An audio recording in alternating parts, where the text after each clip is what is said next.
अस्सलाम वालेकुम स्टूडेंट्स। हमारा अगला टॉपिक है बायोलॉजी सेकेंड ईयर क्लास का, जिसमें हम चैप्टर 25 की बात करेंगे, इकोसिस्टम।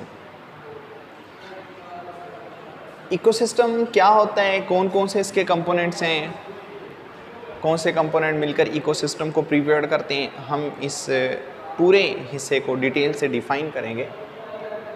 तो इकोसिस्टम, यहाँ पर हमारे पास एक टर्म है ecology.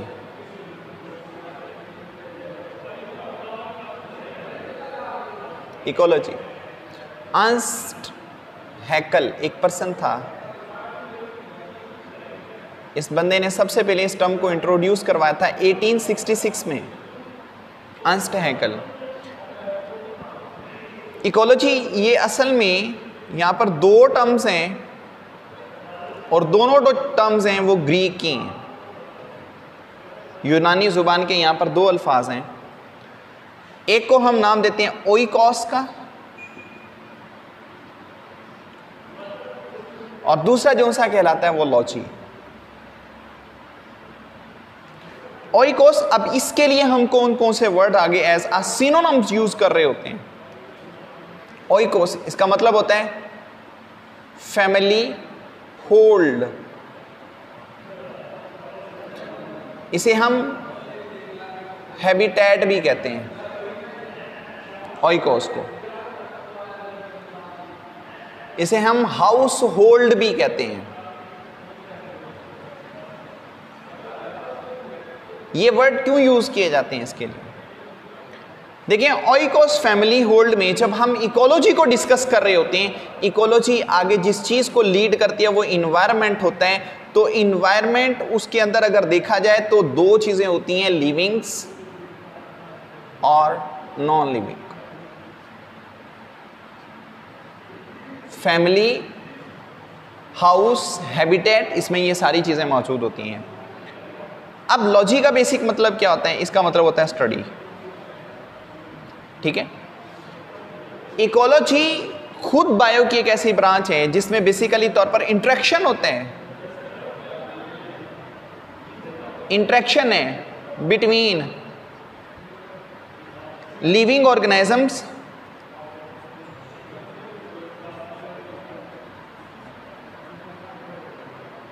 and their physical environment, physical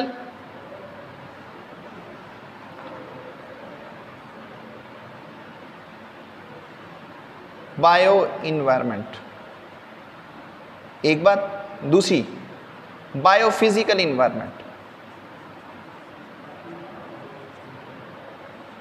ठीक है, अब इकोलॉजी क्या है? इंटरेक्शन है, मदाखलत है लिविंग ऑर्गेनिजम्स की टू देयर फिजिकल इन्वायरमेंट के साथ, हम इस चीज को इकोलॉजी कहते हैं।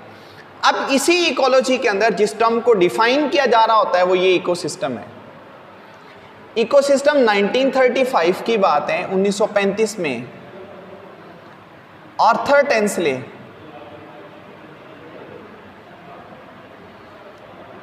इसने सबसे पहले इस टर्म को इंट्रोड्यूस करवाया था, इकोसिस्टम को। तो इसके मुताबिक बेसिकली तौर पर ये भी बायो की एक ब्रांच है, इसमें भी इंटरेक्शन होता है। किसका? दो चीजों का यहां पर इंटरेक्शन होता है। एक जो चीज होती है वो कहलाती है बायोटिक फैक्टर्स, और दूसरी जो स्ट्रक्चर कहलाती है वो कहलाती है एबायोटिक फैक्टर्स। ये दो चीजें यहां पर, biotic factors and abiotic factor, ये दोनों आपस में इंटरेक्ट करती हैं। बायोटिक फैक्टर कौन से होती हैं? जिनके अंदर लाइफ मौजूद होती है, ये लिविंग है, लाइफ पोजेशंस। एबायोटिक वो होती हैं जो नॉन लिविंग होती हैं, विदाउट लाइफ पोजेशन। ठीक है, अगर हम इकोलॉजिकल ऑर्गेनाइजेशन की बात करते हैं कि जो इकोलॉजिकल ऑर्गेनाइजेशन है ये कहां से स्टार्ट होती है, तो इकोलॉजिकल ऑर्गेनाइजेशन ये स्टार्ट होती हैं इंडिविजुअल से बायोस्फीयर तक। इंडिविजुअल से आगे पॉपुलेशन, पॉपुलेशन से आगे जो चीज प्रिपेयर्ड होती है वो कम्युनिटी, और कम्युनिटी से आगे जो चीज बनती है वो बायोस्फीयर होती है। ये चीजें जब आपस में ऑर्गेनाइज्ड होती हैं, इनके ऑर्गेनाइजेशंस की बुनियाद पर जो चीज प्रिपेयर्ड होती है वो इकोलॉजी। इंडिविजुअल की बात करते हैं, यहां पर हम लेते हैं स्पीशीज को। स्पीशीज क्या है? ग्रुप ऑफ ऑर्गेनिजम्स हैं जो फ्रीली इंटरब्रीड करते हैं। फ्रीली इंटरब्रीडिंग होती है इनकी। जब फ्रीली इंटरब्रीडिंग होती है हम उन्हें नाम देते हैं किसका? स्पीशी का। एग्जाम्पल डॉग स्पीशी, कैट की स्पीशीज, लाइन स्पीशीज। ठीक है। अब पॉपुलेशन क्या है? जब सिमिलर जो स्पीशीज होती हैं, एक तरह की जो स्पीशीज होती हैं, वो सेम जियोग्राफिकल एरिया पे विद इन सेम टाइम रह रही होती हैं, वो पॉपुलेशंस बनाती हैं। पॉपुलेशन इनकी दो टाइप्स होती हैं, एक जो से होती है वो लोकल पॉपुलेशन कहलाती है, एक जो से होती है वो मेटा पॉपुलेशन कहलाती है। ये इनकी दो टाइप्स होती हैं। ठीक है जी। इसके बाद कम्युनिटीज हैं, मुख्तलिफ तरह की जब पॉपुलेशंस आपस में मिलती हैं तब जो चीज़ प्रिपेयर्ड होती है वो बेसिकली तौर पर क्या है? कम्युनिटीज। कम्युनिटीज के अंदर हम डिस्कस पॉपुलेशन को ही कर रहे होते हैं। तो कम्युनिटीज में जब पॉपुलेशंस को स्टडी किया जाता है तब हमारे पास ये दो हिस्सों में डिफाइन होती है। एक कहलाती है आर्ट इकोलॉजी, एक कहलाती है सीन इकोलॉजी। इसे कम्युनिटी इकोलॉजी भी कहते हैं।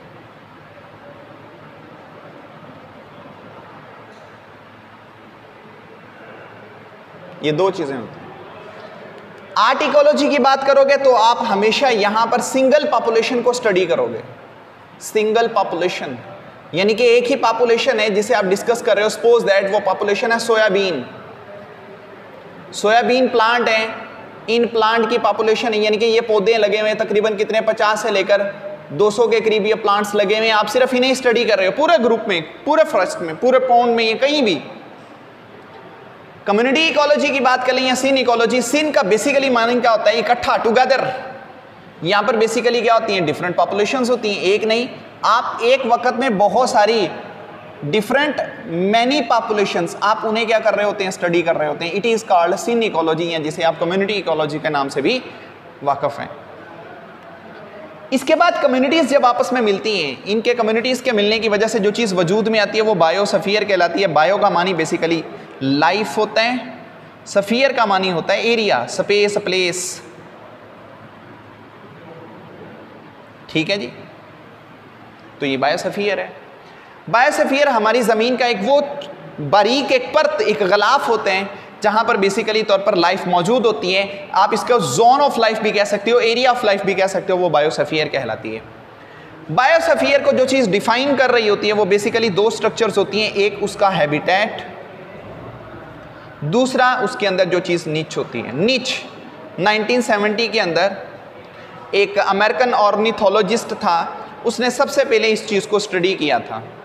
ठीक है, ग्रिनल उस बंदे का नाम है जिसने इसको सबसे पहले स्टडी किया 1970 के अंदर। ऑर्निथोलॉजिस्ट हम उन्हें कहते हैं जो बेसिकली तौर पर बर्ड्स को स्टडी करते हैं। निच क्या है? A comfortable suitable zone in an ecosystem. तो निच एक ऐसी जगह होती है माहौल के अंदर जहां पर बेसिकली तौर पर जो कोई भी ऑर्गेनिज्म होता है वो अपनी लाइफ गुजार रहा होता है, वो उसके लिए कंफर्टेबल जोन होता है। लेकिन हैबिटेट एक मस्कन होता है जो ओवरऑल एक स्ट्रक्चर है जिसमें बेसिकली तौर पर ज़िंदगी की हर एक वो चीज़ प्रोवाइड की जा रही होती है जो उस ज़िंदगी को प्रोसीड करने के लिए ज़रूरी होती है। तो ये हमारे पास कहलाते हैं हैबिटेट और निच होती हैं। ठीक है। अब इसके बाद अगर हम बात करें इस इकोसिस्टम की जहां पर इंटरेक्शन दो चीज़ों का हो रहा है, लिविंग थिंग्स और नॉन लिविंग थिंग्स, तो ये इसके अंदर बेसिकली कौन कौन से कंपोनेंट्स आ जाते हैं? जो लिविंग थिंग्स होते हैं इनके अंदर 3 कंपोनेंट्स होते हैं। इसके आप कह लें कि इसके 3 पार्ट्स होते हैं लिविंग के लिहाज से। पहले हिस्से को कहते हैं प्रोड्यूसर्स, दूसरे को कहते हैं कंज्यूमर्स और तीसरे को कहते हैं डीकंपोजर्स। इन सभी में लाइफ होती है। प्रोड्यूसर्स वो होते हैं जो बेसिकली किसी भी इकोसिस्टम की बेस होते हैं, जो आगे फूड प्रिपेयर करते हैं, हम उन्हें प्रोड्यूसर्स के नाम से जानते हैं। कंज्यूमर्स जो होते हैं जो प्रोड्यूसर्स की बनी हुई खुराक को खाते हैं और आगे फिर इनकी वैरायटीज होती हैं, P consumer, primary consumer, secondary consumers और टर्शरी कंज्यूमर्स। प्राइमरी कंज्यूमर्स वो होते हैं जो प्रोड्यूसर्स पे ग्रो करते हैं, सेकेंडरी वो होते हैं जो प्राइमरी पे ग्रो करते हैं, टर्शरी वो होते हैं जो सेकेंडरी पे ग्रो करते हैं। डिकम्पोजर्स की बात करें तो इन्हें इन्वायरमेंट के रिसाइकलिंग कहते हैं। इनकी दो टाइप्स होती हैं जो बेसिकली बहुत अच्छी कंसीडर होती हैं। एक को नाम दिया जाता है फंजाई का और दूसरे को नाम दिया जाता है बैक्टीरिया का। ठीक है, तो ये बेसिकली तौर पर बायोटिक फैक्टर्स होते हैं, बायोटिक कंपोनेंट्स होते हैं इकोसिस्टम के। नॉन लिविंग थिंग्स की एबायोटिक की बात करें तो यहां पर एयर आ जाएगी, water, soil, temperature, heat, cold, ये सारे बेसिकली तौर पर एबायोटिक कंपोनेंट्स होते हैं। तो इन दोनों का जो इंटरेक्शन होता है, इसी इंटरेक्शन की बुनियाद पर क्या होती है आज की हमारी लाइफ जो होती है वो सस्टेन कर रही है। तो वो इन्हीं की वजह से होती है। अगर ये आपस में इंटरेक्शन नहीं करेंगे तो हमारी लाइफ सस्टेन नहीं होती। और हम ऐसा कभी भी नहीं कह सकते कि अगर बायोटिक फैक्टर्स होंगे तो हम सिर्फ एबायोटिक पे ज़िंदगी गुजार लेंगे, अगर बायोटिक नहीं है तो हम बायोटिक के ऊपर लाइफ गुजार लें, ऐसा नहीं होता। तो दोनों को साथ लेकर चलना होता है। तो ये हमारा बेसिक प्लान था इकोसिस्टम का, जिसको हमने एक शॉर्ट के लिहाज से बेसिकली तौर पर स्टडी किया हुआ है, रीड किया हुआ है। ठीक है जी।